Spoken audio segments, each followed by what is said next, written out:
Nathan, third win on the spin at the Valley on Tuesday night puts us within 1 point of the playoff spots.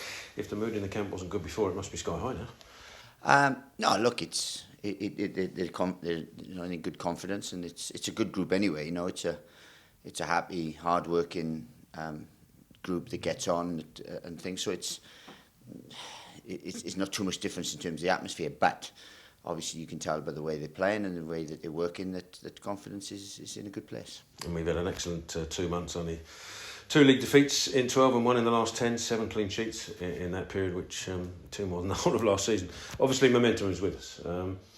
Do you remind the players of that in a period where where there were the 2 wobbles? Do you remind them that that momentum can get us where we are now? No, we don't need to. We do 5 game blocks, and we, as I keep reiterating, the messages I give to the press, messages that we say to the players, it's you don't win anything in August when we didn't get too high when we won our first 3 games. We don't get too low when we lost away at Bristol Rovers, in terms of stuff like that. And then we're not too high now when we're in good form. What we do is a 46 game season, and where you finish in May is the most important thing. So at the minute we're in good form. We've clawed our way back in, and we've got that bit of momentum now, which has given us a real good platform for the remaining 19, whatever many games it is, and that's the important thing, because we do know, and we work and we periodise training and so on, so that we are very competitive over 46 games and not just a small block. That's probably sort of answered the next question anyway, but last season I looked, and I think 76 points got sixth place last season. The form we're in and the sort of points tally we're gaining at the moment would put us in that position. Do you allow yourself to look at that? Do you set yourself a target for that sort of thing? But you've just sort of said 5 game blocks. No, we don't look. Historically, we know what it is, and we do try and get a certain amount of points every 5 games, and we know that if you do that, then historically it gets you. It could be more, it could be less. You don't know. All you have to do is take each game as it comes, the old cliche, and keep winning football matches and try to win football matches, and then when you do, you don't, again, just keep an equilibrium in everything you do, and then move on to the next one. And that's all it is. It's so cliched. It's mad. We like to make the players feel good when they're in good form. That's the time to hammer home messages and to get more out of them and so on. But at the end of the day, we preach the same things here, to do the basics well, to be really front-footed in things that we want to do, to be bold and brave in our decisions, and then to work as hard as we can, and then you see where you are. It was a great team performance, but one player I want to mention was Kane Ramsey coming back into the starting 11 for the first time in 3 months, I think, since he went out. Firstly, fantastic performance from him, but secondly, just quite early on in the game, I think 5, 6, 7 minutes in or whatever it was, there was a crunching tackle that he put in on the edge of his box. Did you, like the rest of us, put your hands up and wince a bit when he did that?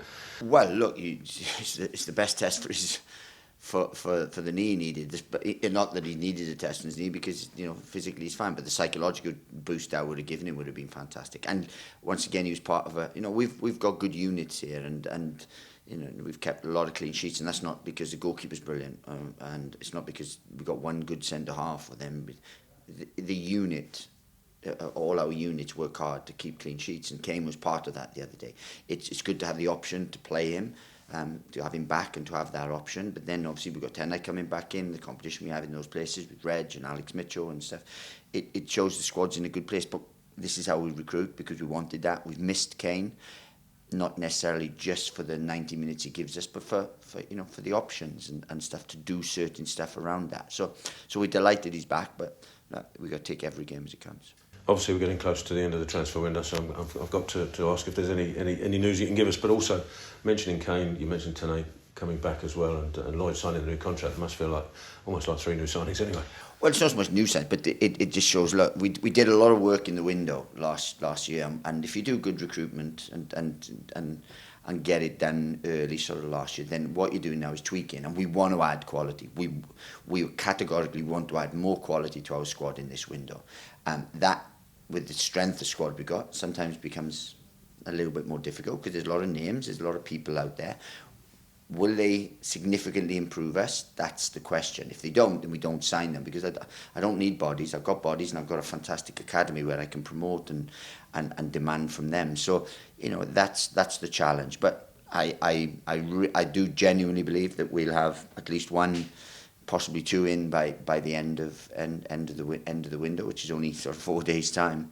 But just reiterating, the ones that we bring in have to, we have to see an elevation in everything around the group when we bring new players in from now on. There's the fact that we've pretty much almost got a fully fit squad to choose from. Does that take the pressure off and make it slightly easier transfer window, therefore you're not overspending on panic buying, I suppose, for one of them? We'll never panic buy. I mean, at no point from now on will this football club panic buy in any way. We sign players that we believe are long-term players. Some will be short-term little fixes, but they're usually loans or ready-made players that we bring in. But there's no panic buying, and we're all aligned now. There's a recruitment structure here that we stick to, and then ultimately, praise the Lord, I've got sort of final say on these things, and I'll never do that unless I significantly improve the squad. I won't bring people in, and I definitely won't panic buy. But the longer that I'm at the football club, then I do genuinely believe that the squad, the group, everything will move forward as a club, because the club believe in it, and it's we're aligned all throughout now. It's a really good process. It's great to have the owners and board that we have, because they see it, and through a tough time they've been very sane and very tranquil in everything that they've done, and that's helped me just to make good decisions, and now you've seen the benefit of all that.